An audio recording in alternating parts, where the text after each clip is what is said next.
Hello and welcome to Nightfall Berlin.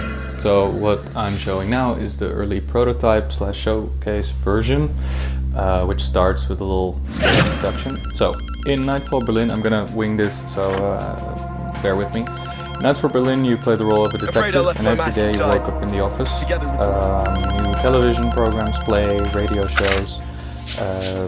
It takes place over 3 days, so each day offers like a unique take.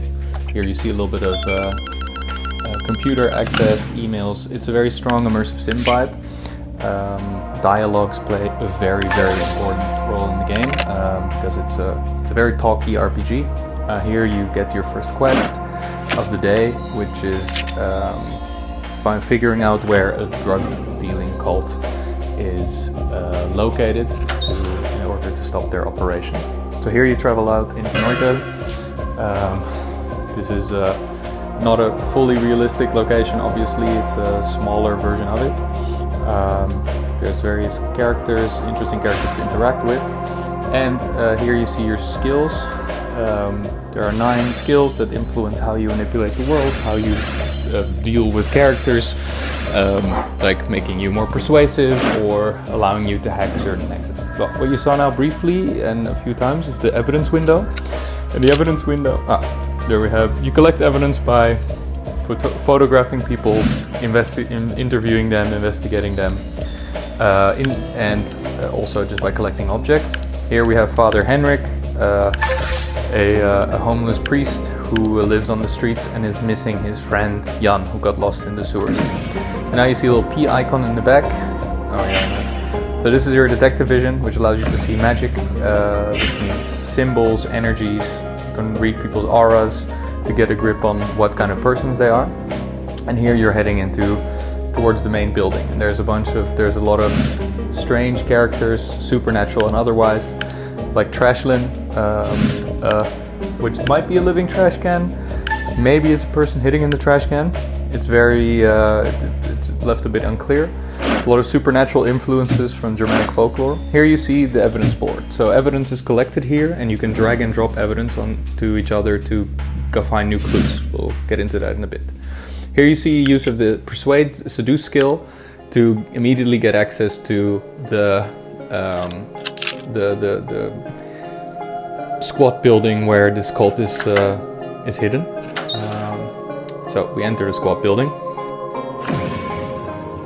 Here you see the cult in action. There with the detective vision, we can see symbols through walls and photograph evidence. Here we collected evidence by photographing this barrel. There you see the evidence being placed. You can inspect the evidence to learn more about it, and you can combine evidence in smart ways to discover clues. And this discovery gives you more insight into the world, can give you tips on where to go, or it can unlock new dialogue options to use. So here we use the detective vision to spy on these aggressive-looking cult members, and we sneak past them. We can hide in the fog here so they don't see us, and sneak into this room. We collect the cassette tape and we shut down the music, and now we can. There's some wacky characters around. This is one of the cult members who was in an accident. You can persuade them to give you some money if you have the skills. They can point you into towards some hidden treasures depending on the choices you make here. This was the Trashlin. The trash can wanted us to find a mask. We found it now, so we can return it to her. We're disabling this mine so we don't blow up.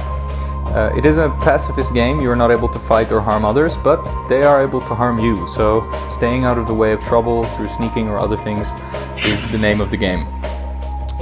In this case, we're sneaking past these cult members to go to the room where likely the drug that poisoned you at the start of the game is being produced, to find out more about its origins. So we found the drug lab, and in it we find a demon locked up, connected to a strange machine. We first photograph everything to collect some more evidence. and we can have a chat with the creature that wants us to turn off the machine. A lot of it is based on interaction with the world, so we find an artifact and we can check.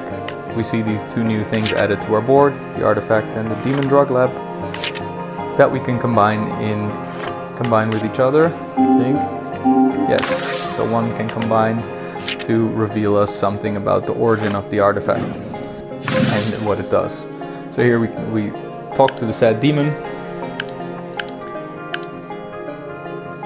and we get an update. So this is a quick look at what you will be doing in the game. Walking around, exploring, staying out of harm's way, collecting and talking to the various characters throughout the 3 days in Neukölln. The evidence board here is central. It's your central repository to find clues, combine clues and figure out what's really going on. I hope you play the demo and have fun.